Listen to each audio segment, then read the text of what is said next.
बिस्मिल्लाहिर्रहमानिर्रहीम। अस्सलामुअलैकुम वरहमतुल्लाहि वबरकातुहू। नाजरीन, आज का हमारा मौजू है कि हज़रत दाऊद अलैहिस्सलाम की कौम बंदर कैसे और क्यों बनी। इन्होंने अल्लाह ताला के कौन से ऐसे हुक्म की नाफरमानी की थी? क्या दुनिया में मौजूद तमाम बंदर उसी कौम की नस्ल से हैं? नाजरीन, हज़रत दाऊद अलैहिस्सलाम अल्लाह के बरगज़ीदा नबी और रसूल थे और अल्लाह पाक ने आपको बादशाहत भी अता की थी। अनबिया कराम अलैहिस्सलाम ने हज़रत आदम अलैहिस्सलाम के बाद हज़रत दाऊद अलैहिस्सलाम ही वो पैगंबर हैं जिन्हें कुरान करीम में खलीफा के लक़ब से नवाजा। कुरान करीम की सूरत बनी इसराइल में इरशाद है, और हमने बाज़ पैगंबरों को बाज़ पर फजीलत बख्शी और दाऊद को ज़बूर अनायत की। हज़रत दाऊद अलैहिस्सलाम की कौम के 70,000 आदमी उकबा के पास समंदर के किनारे एला नामी गाँव में रहते थे और ये लोग बड़ी फिराकी और खुशहाली की ज़िंदगी बसर करते थे। अल्लाह रब्बुल इज़्ज़त ने इन्हें बेशुमार नेमतों से नवाज रखा था और ये लोग खुदा की इबादत से गाफिल हो गए थे।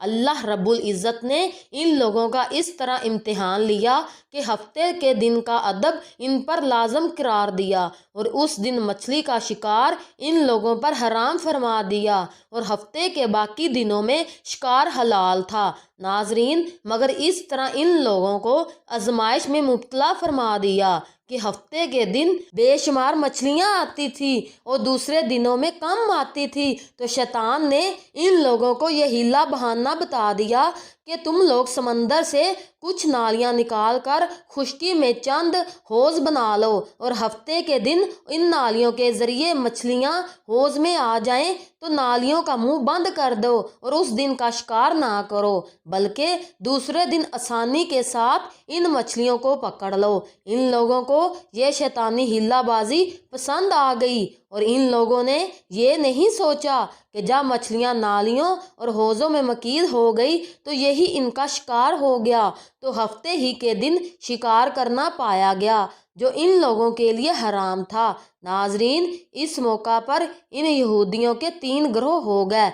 कुछ लोग ऐसे थे जो शिकार के इस शैतानी हीले से मना करते थे और नाराज और बेजार होकर शिकार से बाज रहे, जबकि दूसरे ग्रोह के लोग इस काम को दिल से तो बुरा जानकर खामोश थे, मगर दूसरों को मना नहीं करते थे, बल्कि मना करने वालों से ये कहते थे कि तुम लोग ऐसी कौम को क्यों नसीहत करते हो जिन लोगों को अल्लाह रब्बुल इज़्ज़त हलाक करने वाला और सख्त सज़ा देने वाला है। जबकि तीसरा ग्रोह वो सरकश नौ नाफरमान लोग थे जिन्होंने हुक्म खुदाबंदी की अलानिया मुखालफत की और शैतान की हिलाबाजी को मानकर हफ्ते के दिन शिकार कर लिया और इन मछलियों को खाया और इनको बेचा भी। नाजरीन, जब नाफरमानों ने मना करने के बावजूद से शिकार कर लिया तो मना करने वाली जमात ने कहा कि अब हम इन मासियतकारों से कोई मेल मिलाप नहीं रखेंगे।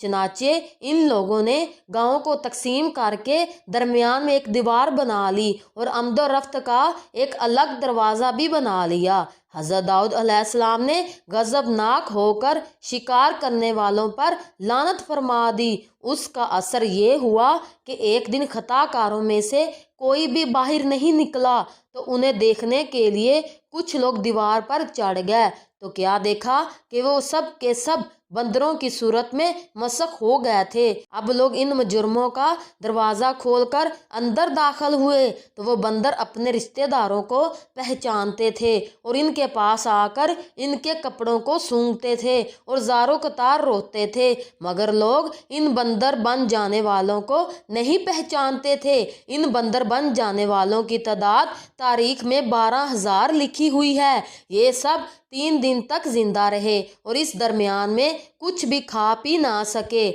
बल्कि यूं ही भूखे प्यासे सब के सब हलाक हो गए। शिकार से मना करने वाला गिरोह हलाकत से सलामत रहा और सही कौल ये है कि दिल से बुरा जानकर खामोश रहने वालों को भी अल्लाह रब्बुल इज़्ज़त ने हलाकत से बचा लिया। सूरत बकरा की आयत नंबर 65 में अल्लाह रब्बुल इज़्ज़त का इरशाद है, और बेशक ज़रूर तुम्हें मालूम है कि तुम और वो जिन्होंने हफ्ते में सरकशी की तो हमने इनसे फरमाया کہ ہو جاؤ بندر دھدکارے ہوئے یہ مفصل واقعہ سورہ الاعراف میں موجود ہے، جس سے معلوم ہوتا ہے کہ شیطانی ہیلا بازیوں میں پڑھ کر اللہ رب العزت کے احکامات کی نافرمانی کا انجام کتنا برا اور کس قدر خطرناک ہوتا ہے۔ وہ خدا کے نبی جن بد نصیبوں پر لعنت فرما دیں، وہ کیسے ہولناک عذاب الہی میں گرفتار ہو کر دنیا سے نیست و نابود ہو کر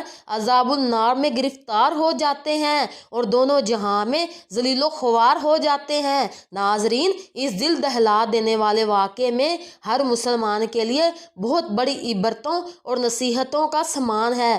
کاش اس واقعے سے مسلمانوں کے قلوب میں خوف خداوندی کی لہر پیدا ہو جائے اور وہ اللہ اور اس کے رسول کی نافرمانیوں کی پگڈنڈیوں میں بھٹکنے سے منہ موڑ کر صراط مستقیم کی شاہراہ پر چل پڑے اور دونوں جہاں کی سر بلندیوں سے سرفراز ہو کر اعزاز و اکرام کی سلطنت کے تاجدار بن جائے۔ اب ایک انتہائی اہم سوال یہ ہے جو اکثر لوگوں کے ذہن میں ہوتا ہے کہ کیا اس وقت دنیا میں موجود تمام بندر اسی قوم کی نسل سے ہیں؟